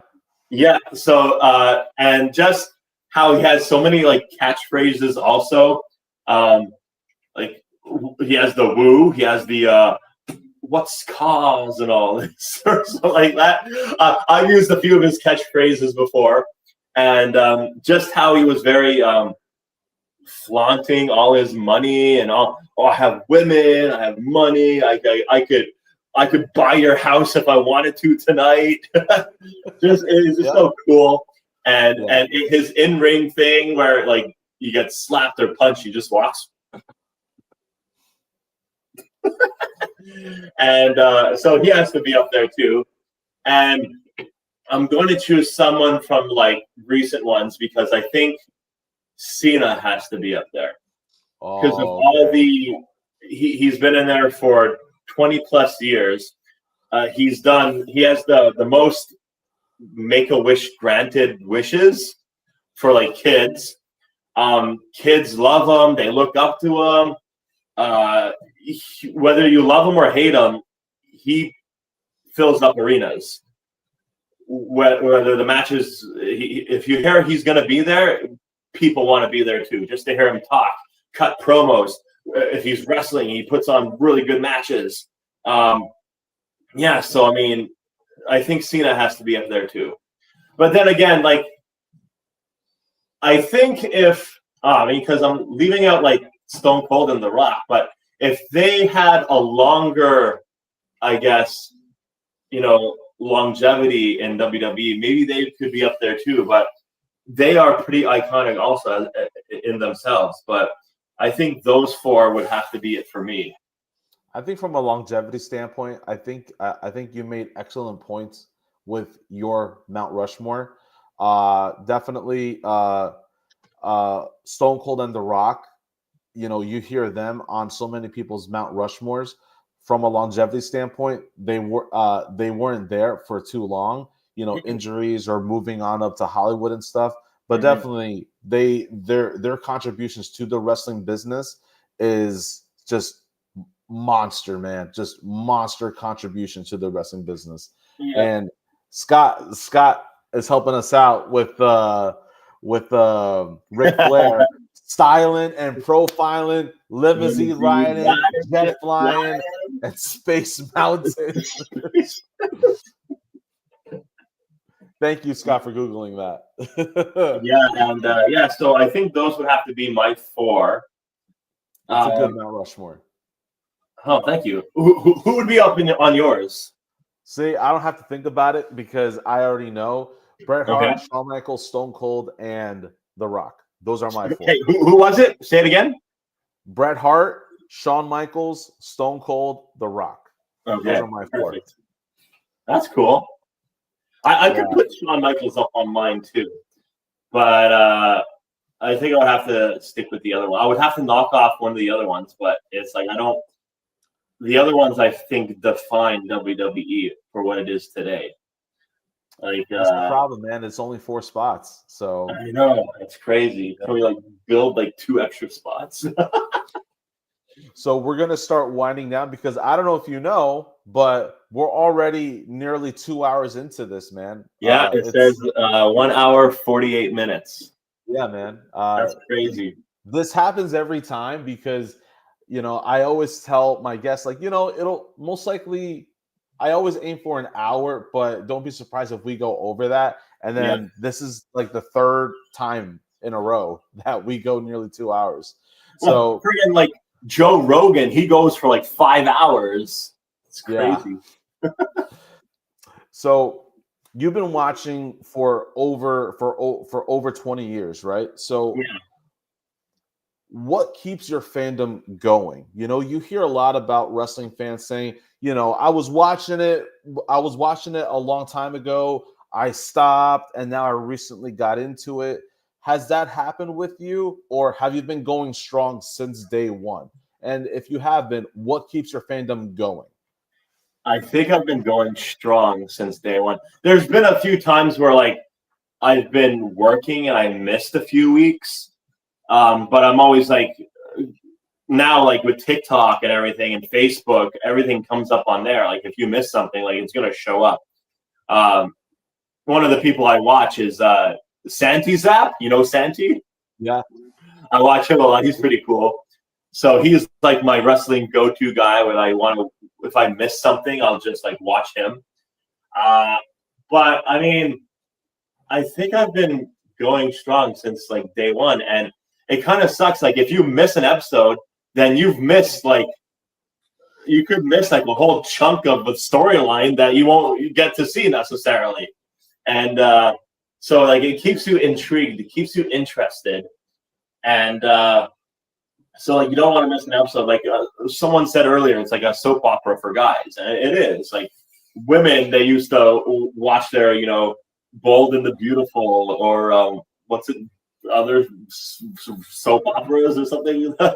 And guys, this is it for guys. We don't want to miss. There's action, there's great stories, there's love interests, there's so many interactions with the audience. Remember when Santino Marella came up and beat Umaga? Yeah. You never know what's gonna happen. They can bring someone from the audience, even though he was a plant. But it's so cool how after all these years they still keep and people were saying the ruthless aggression era was the worst era ever. But I grew up with that, and I remember so many moments from that era that it's gonna stick with me, and I keep wanting to have those experiences and keep remembering things that will happen or going to happen or have happened. So I think I'm still gonna be a fan for years to come. That's so cool, man. I agree with a lot of what you're saying. Jeffrey chiming in. What keeps me going is the production is so ever changing, and it's getting better and better, and you never know what's going to happen. Yeah, exactly. And he's right there with you. It's our male soap opera show. Yep. And that's when I was watching the Ruthless Aggression era. Yeah. Yeah. It's because I started watching after the Attitude Era. Like when I said, like at the beginning, all my friends were talking about like Stone Cold and The Rock and everything. They were watching the Attitude Era, and I never got into it then. I got into it like when like my earliest memory is when Shawn Michaels jumped up from the wheelchair, and whenever that was, that's one of the things when I remember, and the debut of Orton, Cena, Batista, all that. So I mean, that's when I started watching it, and just so many great matches during that time and over the years. And I remember, I think it was one of my first shows I went to. I was right up in the stands, and everything was finished, and I think like the wrestlers were going backstage, and the audience was clearing out, and I was like one of the last people left in the Bell Center. That's our main thing that we go for shows with. I was like one of the last people left in the Bell Center, and I remember Lillian Garcia walking up the ramp, and I waved to her, and she looked up at me. She goes, so I mean, just little things like that, or getting a high five. I remember like when I said my nephew, he came to his very first wrestling show last year, or the year before, and Kevin Owens gave him a high five, and Cody Rhodes gave him a high five. I mean, I hope that is going to stick with him, and he's going to love wrestling as much as me, like for years to come. Maybe he's a little bit young and he doesn't understand everything going on right now. He's 8. Yeah. But I mean, maybe when he becomes like 10, 11, 12 years old, he's going to get really into it and start watching it, because that's when I started, when I was around 12 or 13 or something. I have kids as well, and they're just now this past year is the year where they've really come to understand, you know, dad is always watching this and he really likes it, you know, and now they're asking questions about who's the good guy, who's the bad guy. My daughter is all about Liv Morgan, Rhea Ripley, Naomi, Io Sky. We met Io Sky and Naomi during SummerSlam photo I saw pictures of you and Jey Uso. Yep, my wife and I met Jey Uso. That's so cool. She's a huge Jey Uso fan. Nice. So huge that it's sort of getting a little uncomfortable for me how much of a fan she is of Jey Uso, but I digress. We'll just leave it at that. But yeah, they're asking questions about it. My son, he's 4 years old. He doesn't know Cody Rhodes by name, but because of his theme song, he calls him the Woe. So that's so cool. He calls him the Woe. So every time he hears his song, he's like, "Daddy, it's the Woe." I'm like, "Yeah, that's right. You want to do the Woe? Okay, well, let's put it on." Yeah. When again, bringing back to the Royal Rumble, when I Show Speed came up, I was at my sister's place, and my nephew Grayson was there with like his brother and his half brothers, I guess. I don't know. And when they're like, "Oh, look, it's I Show Speed," and they're like, "Oh, it's I Show Speed," and when Triple H was like, "Get out there, you're in the match," they were all like, "It's in the match, it's in the match!" So they're all freaking out because I Show Speed, who's not even a wrestler, is in the match. Yeah. So I guess they know him. Scott's letting us know. My nephew just gave me today my belated birthday gift, an authentic Stone Cold Steve Austin Smoking Skull belt. Cool. Man, this guy has so many belts. I went to a wrestling party. I went to a WrestleMania party he hosted for WrestleMania 29. I don't know if they were all his belts or maybe they were belts that his friends brought, but so many wrestling belts. It was so cool. He just borrowed them for that night. Yeah. I remember I held the WCW World Heavyweight Championship belt that night. That was really cool. I have the John Cena spinner belt. Hell yeah! The World Heavyweight Championship belt from like I don't know, like 10, 15 years ago. the one that like Triple H held all the time. So it's like a huge one. So I have that somewhere, or I might have given it to my nephew. I'm not sure. It's somewhere. I don't know. It's in my house or their house. Scott, I still remember that picture of all the title belts on the pool table. That's awesome, man. Oh man. So okay, so you completely skipped the Attitude Era. So have you worked your way backwards and look up some Attitude Era stuff, or are you Oh, still discovering stuff that you haven't watched I, yet? I watched the DX stuff. DX stuff was amazing. Okay. I've watched when Kane debuted and the whole Kane and Undertaker thing, and then they became like the Brothers of Destruction and all that. And obviously, I've seen the Screw Job, Montreal Screw Job. Yeah, so I've seen matches here and there and stuff like that. So it's pretty entertaining. I remember Stone Cold and Booker T fighting in a supermarket. Oh, I was gonna ask you. I was like, please tell me you've watched this already. Okay, good. Or Vince McMahon is in a hospital bed and Stone Cold is the doctor and hits him with the bed. Yes, that's awesome, man. I've seen a few of stuff, yeah. Okay, cool. I was about to say, man, let's get some help from the chat and recommend some Attitude Era moments for you to watch that you probably may not have seen. But it sounds like you're pretty well caught up. Yeah. Are people going to post and see, have you seen this match? Have you seen this match? They might. Let's see. We'll give them a moment or two. Yeah. So my last question for you. You've been watching for so long. What have you taken away from pro wrestling that you apply to your everyday life? You know, something that you've learned from pro wrestling that you carry along with you, or maybe something that you want to pass along to your nephews or maybe your family in the future. Yeah, that's a good one. Well, the thing that what I guess inspires me, I guess, or motivates me is I feel like I'm gonna be Cena now, like never give up, or like Buzz Lightyear, never give up, never surrender, or something like that. But when like Rhodes was injured with the pec, he still fought. When JD McDonough hit his head and like broke 2 ribs or something, punctured his lung, he still fought and finished the match. Just things like that. When it doesn't matter how much you're down and out, like keep fighting, right? Keep moving on, keep going forward. Sure, you might be in a lot of pain. Maybe there's going to be blood. Maybe there's going to be tears. Maybe there's going to be, I don't know, few broken bones. I don't know.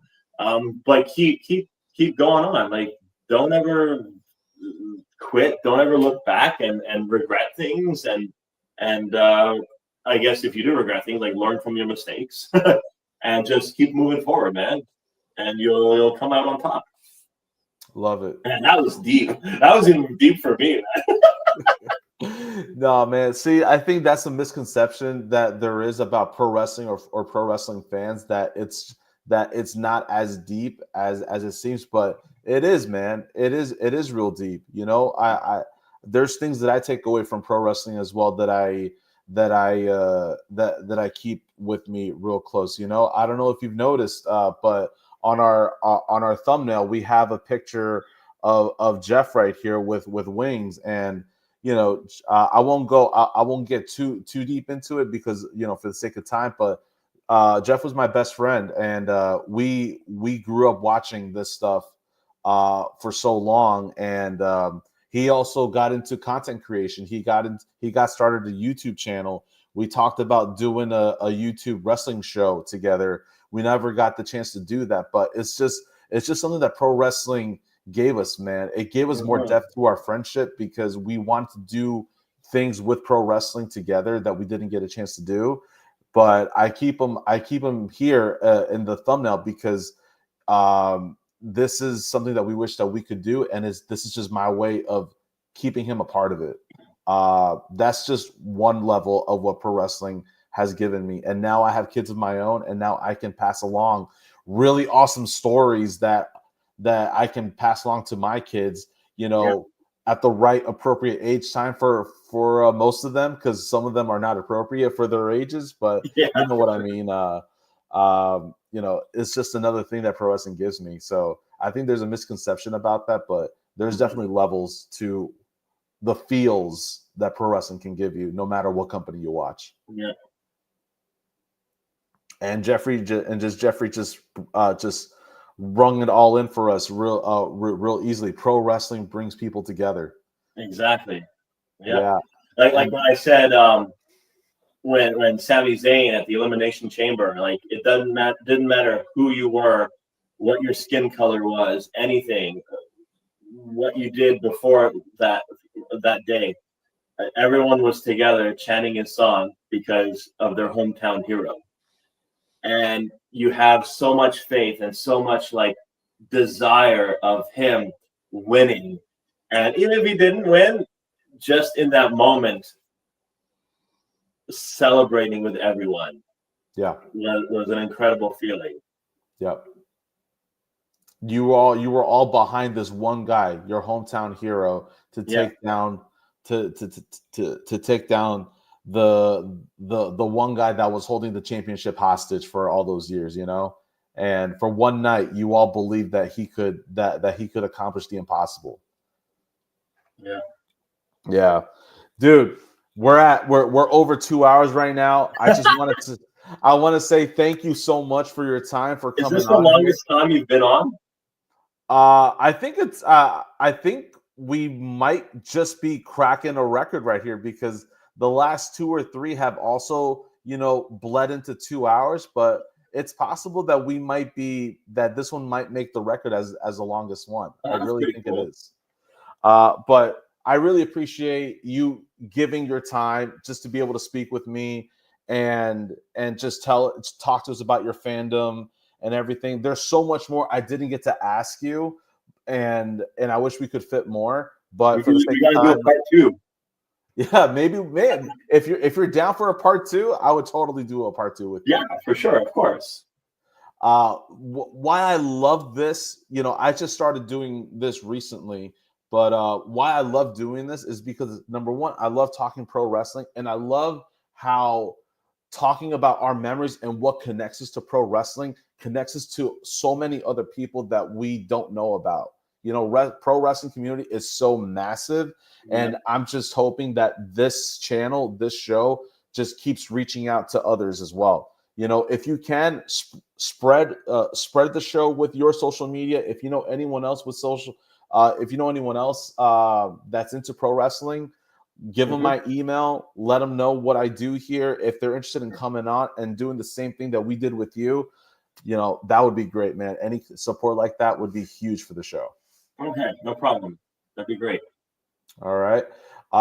Before we start signing off and everything, is there anything that you want to plug for Pat's Pet Show? Oh, sure, yeah. So I do educational shows for birthdays and schools and daycares, senior residences. We're at Comic-Con every year. I post like cool videos up on my TikTok, Instagram, Facebook, YouTube. I have everything. You could just look for Pat's Pet Show and you'll see me and all the critters. We do like animal rescue. I see him right now. I see the raccoon right there next to you. So I rescued this guy. His mom was hit by a car. So I'm just raising him until he's big enough to be let go. Oh, wow. Okay, yes. Yeah, so he should be ready to be released by the end of the month. And so we're doing like raccoon rescues. I've rescued snakes, owls, skunks, opossums, everything. But usually we just do hey, stop it. We do like I do like educational videos too. Like this October, I'll be posting videos of me shark diving with great whites. So that's going to be cool. So I'm going to be doing that, and hopefully I went last year. We didn't see anything. So I mean, it's give and take, right? But this year has been really good for sharks. They've seen so many. So hopefully I booked the day where they see the sharks. Wow. Yeah. Is the snake nearby? Is that python nearby?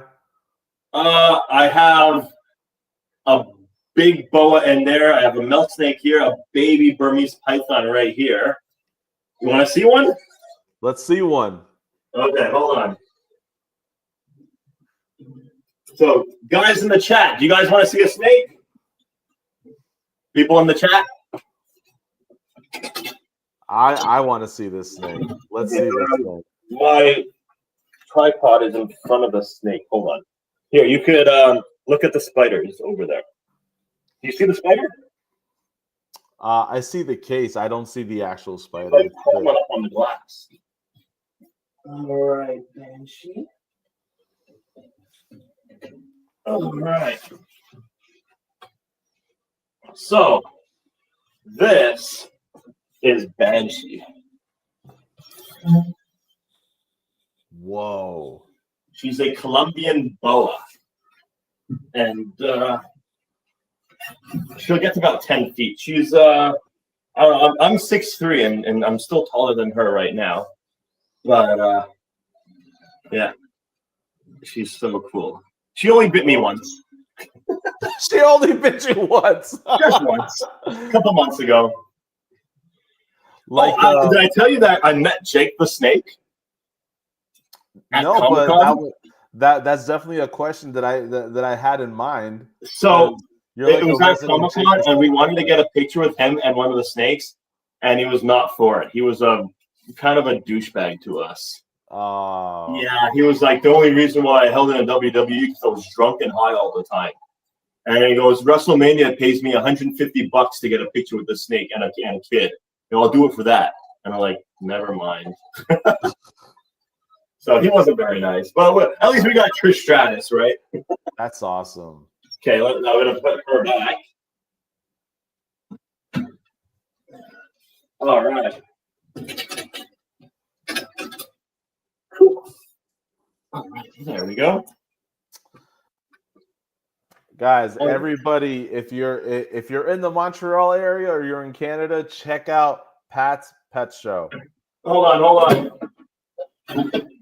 Just a second. I have